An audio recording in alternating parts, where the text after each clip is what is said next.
Wow, grabe. Ito naman yung major accomplishment nyo mga kapigsi. For some of you, may mga dreams na matutupad kayo or mga mini manifestations ba?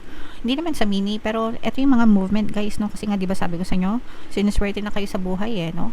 So, nakakaranas na kayo, nakaka-experience na kayo ng mga swerte sa buhay nyo, and yan yung major accomplishment nyo right now. Pwedeng isa sa mga swerte nyo is may kinalaman sa mga dasal nyo or sa mga pinapangarap nyo talaga sa buhay mga kapigsi. So, you will be emotionally happy, as in masaya ka, para kang si Aladdin mga kapigsi, no?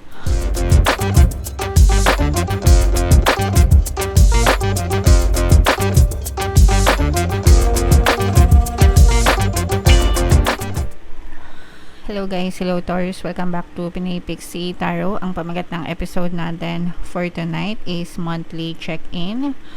Ito yung panibagong serye guys na gagawin natin dito sa ating channel simula ngayong buwan. So, shuffle ko yung cards guys. Hanapin ko yung energy ng Taurus.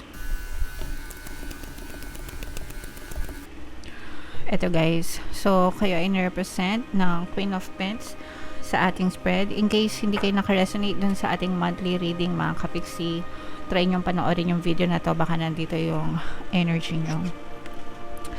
So, wow, grabe. Your current self, mga kapigsi, sinuswerte kayo, no? Or parang pakiramdam nyo, mga kapigsi, sinuswerte kayo sa buhay nyo, guys.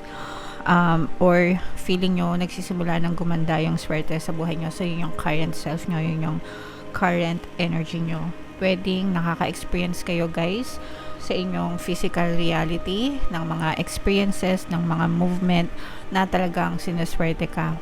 And swerte is a state of mind mga kapigsi. Ibig sabihin, if naniniwala ka, swerte ka, swerte ka. If naniniwala ka, malas ka, malas ka. So everything is a state of mind, a state of being guys. And that's what you are experiencing in your physical reality. So para ma-attract nyo pa lalo yung swerte sa buhay nyo guys, mag-affirm lang kayo everyday. Ang tawag ko dito ay chant, no? Ang chant ko pagdating sa swerte mga kapigsi, swerte ako, swerte ako, swerte ako, swerte ako sa lahat ng aspeto ng buhay ko. Okay? So, sabihin nyo lang yung chant na yan or yung affirmation na yan araw-araw guys, hanggang sa gumanda yung takbo ng swerte nyo sa buhay. And pwede rin kayo guys makinig ng mga pampaswerte subliminals natin dito, especially guys yung pantaboy malas, pang-akit ng swerte. Kasi yung subliminal na yun, nire-revise niya yung state nyo from being malas to swerte mga kapigsi, kaya mararamdaman nyo na unti-unti talaga kayong sinuswerte guys. So pakinggan nyo yun guys, okay? And theme of the month mga kapigsi, this is an air sign energy, Aquarius, Gemini, Libra. For some of you, maaring may air element kayo sa inyong natal chart, or you may be dealing with another air sign. Pero ito guys, ibig sabihin nito, uunahin yung gamitin yung isip nyo, no? Yung iba sa inyo pwedeng nagpaplano din kayo, pwedeng pinagpaplanuhan nyo kung anong gagawin nyo sa mga swerte na to, sa mga swerte na na-experience nyo sa buhay. Or pwedeng nagpaplano kayo kung paano pa kayo mas lalong saswertehin sa buhay mga kapigsi. Okay, but this is all about being logical, all in your head, nasa thoughts nyo mga kapigsi. Okay? A key goal to pursue mga kapigsi is if meron kayong mga problema na pinagdadaanan ngayon, gusto nyo na siyang matapos, gusto nyo na siyang ma-resolve mga kapigsi. So ang goal nyo is resolbahan yung mga problema na pinagdadaanan nyo, kasi for some of you, you may be experiencing a lot of challenges or problema right now. And yung mga problema naman guys, normal yan. I mean, bahagi ng buhay yan, para matuto tayo, mabigyan tayo ng leksyon sa buhay. So basta magsikap lang tayo guys, and magdasal, masusolusyonan din yan. Okay? And ito naman yung mga obstacle na kailangan nyong i-overcome. Ito naman yung pagdadalawang isip mga kapigsi. At saka yung iba sa inyo parang masyadong maraming sabi-sabi sa paligid nyo. Ibig sabihin, pwedeng marami nag-i-impluwensya sa'yo. Sinabi ni Mari na ganito, sinabi ni Pare na ganito, sinabi ng nanay mo ganito, sinabi ng tatay mo ganito, no? So, yun yung mga obstacles na kailangan nyong i-overcome. It's nice to know yung mga idea nila or yung mga opinion nila. But at the end of the day guys, kayo pa rin yung magdidesisyon sa sarili nyo. So kailangan nyo ng peace of mind para makapag-desisyon. Okay? Wow, grabe. Ito naman yung major accomplishment nyo mga kapigsi. For some of you, may mga dreams na matutupad kayo or mga mini manifestations ba? Hindi naman sa mini, pero ito yung mga movement guys, no? Kasi nga, di ba sabi ko sa inyo, sinuswerte na kayo sa buhay no? So, nakakaranas na kayo, nakaka-experience na kayo ng mga swerte sa buhay nyo, and yan yung major accomplishment nyo right now. Pwedeng isa sa mga swerte nyo is may kinalaman sa mga dasal nyo or sa mga pinapangarap nyo talaga sa buhay mga kapiksi. So, you will be emotionally happy, as in masaya ka, para kang si Aladdin mga kapiksi, no?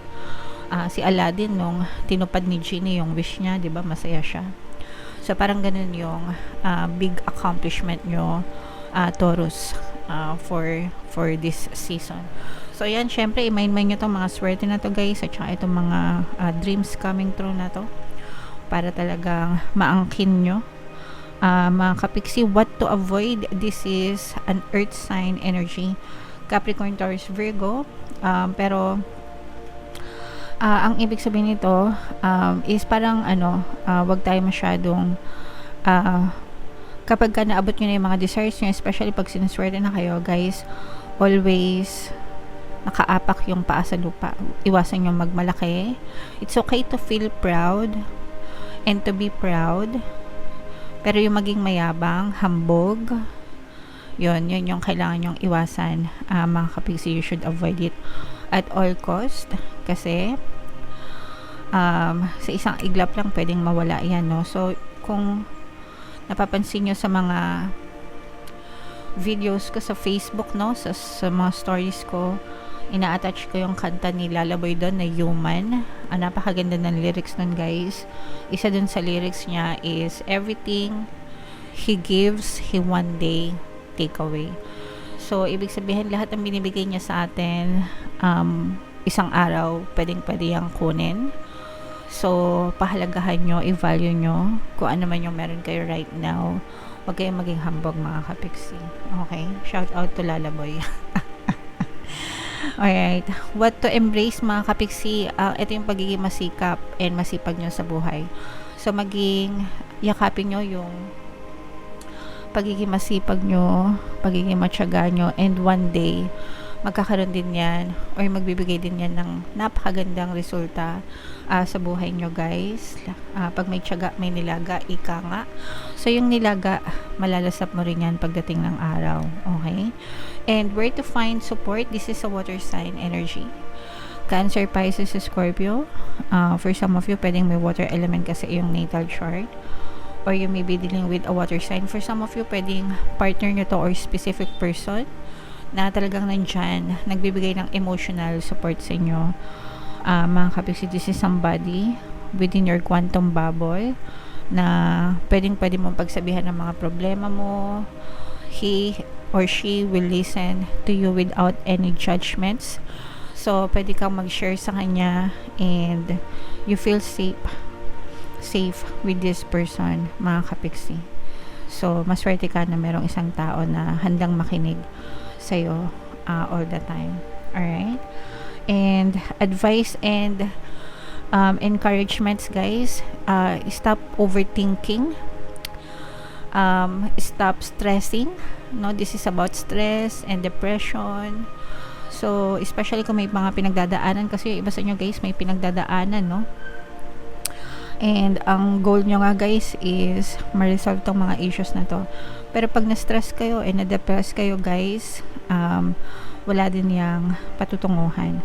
So magpaka-positive lang tayo mga kapiksi. And tigilan natin yung pag-overthink, kasi lalo lang tayo ma-stress. Instead, be grateful for all the little things that you have. And kung may problema man kayo, just tell yourself na this too shall pass. Lilipas din ito. Kung kaya ng iba, kaya ko rin. Talk positively to yourself, mga kapiksi. Kausapin mo ng positive yung sarili mo. Para hindi ka lalong ma-stress and ma-worry. Okay? Alright. So, comment down below, Taurus, if feeling nyo nakaresonate kayo. Guys, ito i-mind nyo itong mga swerte na to at saka itong mga dreams, no? Coming through, mga answered prayers, i-mind nyo yan sa comment section. Buno tayo ng isang card pa dito, guys, para sa inyong additional message. Shuffle ko, habang sinashuffle ko to, panoorin nyo muna yung video natin regarding sa ating paano mag-manifest ng abundance video course. Kapiksi, sawa ka na ba sa mga struggles at hirap sa buhay mo? Masipag ka ba at masikap sa buhay ngunit hindi ka pa rin umaasenso? Ilang beses ka na bang nag-attempt magnegosyo at mag-invest pero palagi ka pa rin nalulugi? Sa pagkakataon na ito ay maaaring may subconscious beliefs ka na nagiging balakid sa iyong pag-unlad at pagyaman. Introducing, paano mag-manifest ng abundance video course. Dito ay matututunan mong ma-overcome ang mga balakid mo para tuluyan ka ng umunlad, umasenso, sumagana, maging matagumpay, successful at maswerte sa iyong kabuhayan, pera, trabaho, negosyo, salapi at kaperahan ng bonggang-bongga. Dali, mag-send na ng email sa pinoypixie@gmail.com at simulan na ang iyong pagyaman ngayon. Alright. So, sa lahat ng gusto mag-avail ng course, guys, naka-flash sa screen nyo. Una, meron tayong paano mag-manifest ng abundance video course. Meron din tayong paano mawala ang third party at magkaroon ng harmonious na relationship. And meron din tayong email coaching, manifest your desires using the law of attraction. So, sa mga interesado, guys, mag-send lang kayo ng email sa pinoypixie@gmail.com. So, napakaganda nitong message para sa inyo, Taurus. We have boundaries. Okay? Where do you need to establish better boundaries? So, sabi ko nga, guys, no, ilang beses ko na itong sinabi sa inyo na okay lang na tumulong, no, lalo na sa mga mahal natin sa buhay. Pero sometimes kailangan din natin maglagay ng limitasyon or boundaries kasi merong ibang tao na mapang-abuso. So, okay lang na tumulong pero minsan piliin din natin kasi dapat malalaman mo naman yon, guys, kung abusado na yung tao, di ba? Versus dun sa ibang tao na talagang deserve na tulungan, mga kapiksi. So, pag pakiramdam mo, inaabuso ka na paulit-ulit, minsan kasi tayo pa yung nagiging cause kung bakit nagiging tamad sila, guys.